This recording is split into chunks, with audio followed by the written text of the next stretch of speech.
Iya, assalamualaikum warahmatullahi wabarakatuh. Ketemu lagi dengan saya di dalam channel Berkah Kandang, yang dalam video kali ini saya akan membahas tentang kandang koloni parkit seperti di belakang saya ini. Akan video pada kepo ya burung-burungnya. Gimana kelanjutan video ini? Tonton sampai habis video ini agar kalian mendapatkan manfaat dari video yang saya buat ini. Check it out.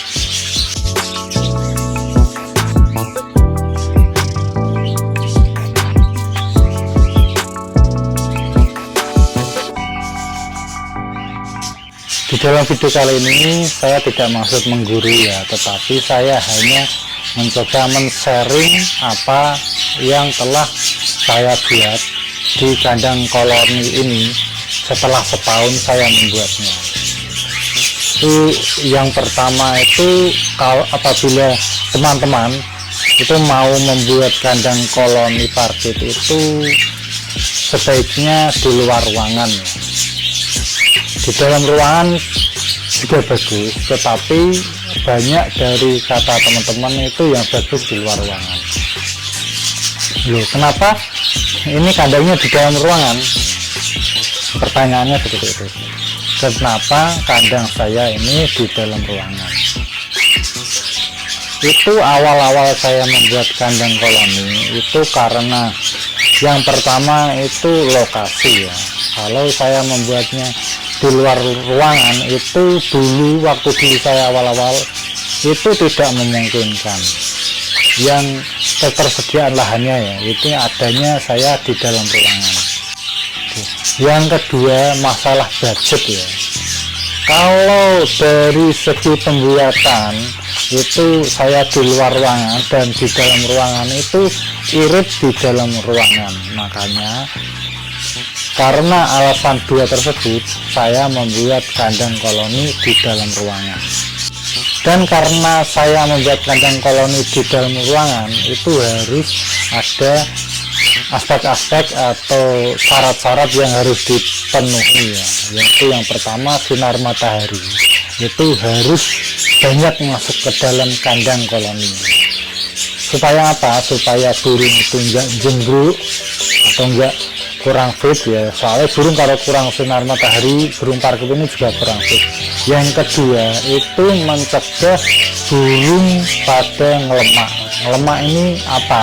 Ngelemak itu waktu burung itu setelah produksi itu kan burung pada gemuk. Ini kalau kena sinar matahari yang lumayan itu mengurangi resiko terjadinya ngelemak atau kegemukan pada burung parkit itu sendiri. Walaupun sebelumnya ini sudah di dalam kandang koloni itu terbang bebas ya, tetapi waktu awal-awal ini sinar matahari kurang itu banyak sekali burung saya pada ngelemak.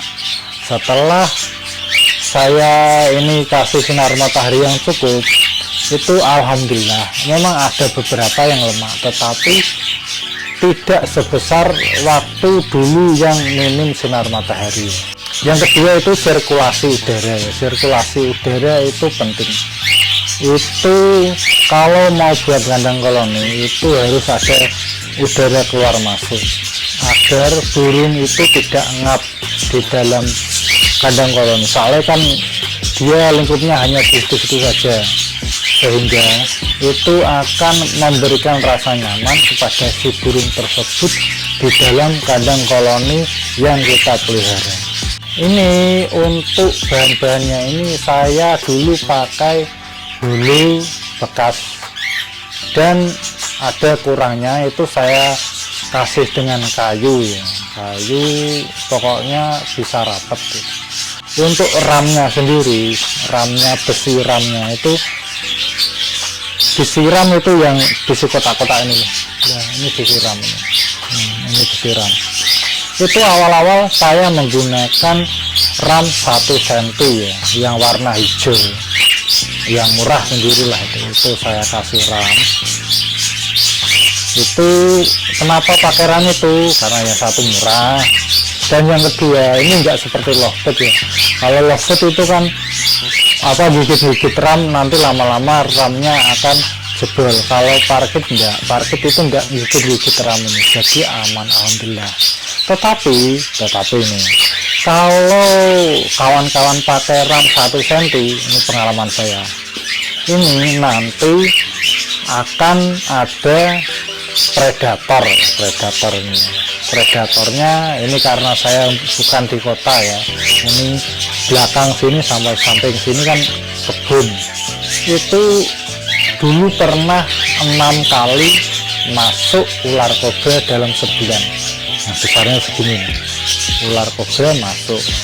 Nah, kalau gigit hewannya mungkin kita masih merasa kecewa, tetapi ya gimana lagi. Tapi yang ditakutkan kan kalau menggigit juragannya, ini kan bisa gawat kan. Makanya ini apabila kawan-kawan yang belum membuat kandang koloni dan ingin membuat kandang koloni, itu disarankan menggunakan ram setengah senti.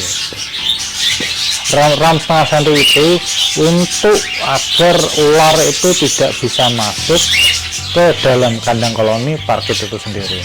Dan selain ular ini hamanya ada satu lagi ini yang kadang mau bantai, dari bantai burung, bantai anakan, dan telur, itu yaitu tikus. Tikus itu bagaimana caranya agar kawan-kawan itu membuat kandang koloni itu tidak dimasukin tikus ya. Jadi trik saya itu, saya ketahui waktu dulu pernah membuat kandang koloni lovebird ya. Itu beberapa tahun yang lalu saya membuat kandang koloni lovebird, ternyata tikus itu pada masuk. Nah, saya amati terus masuknya dari mana. Ternyata tikus itu bisa masuk ke kandang koloni itu dari celah-celah ram, antar ram ke ram ya. Jadi ini ram kan panjangnya 90 cm ya, bukan panjangnya, lebarnya kan 90 cm. Apabila ingin membuat umpamanya 2 meter gitu ya, itu kan pasti disambung ya ramnya. Nah, ini masuknya tikus itu di dalam sela-sela sambungan. Bagaimana supaya tikus itu tidak masuk? Jadi di antara sambungan itu harus rapat ya. Kalau di saya itu minimal 1-2 cm itu saya 6 dengan kawat dendrat. Jadi antar persambungan itu sangat rapat, sehingga alhamdulillah itu dalam setahun berjalannya kandang koloni parkit ini, satupun itu tikus tidak ada yang masuk. Dan untuk ukurannya sendiri, ukuran kandang koloni itu menyesuaikan. Apabila Anda cuma ingin hiasan depan teras, itu kecil juga nggak apa-apa. Apabila Anda ingin skalanya banyak dan untuk tingkat produksi yang banyak, itu juga ukurannya lebar. Tetapi yang terpenting itu lebih dari satu kandang koloni. Itu kenapa lebih dari satu? Karena waktu ada induk yang saling bertengkar, itu ambil salah satu dan masukkan ke kandang koloni yang lain. Pertama itu. Yang kedua, terkadang ada indukan yang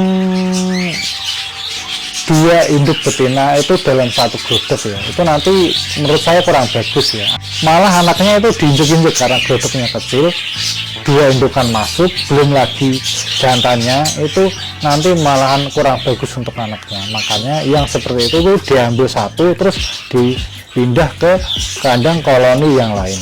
Dan untuk kandang itu menyesuaikan ya, sesuai rencana dari kawan-kawan, mau ternak kandang kecil atau untuk hiasan juga silahkan, atau kandang baterai juga silahkan.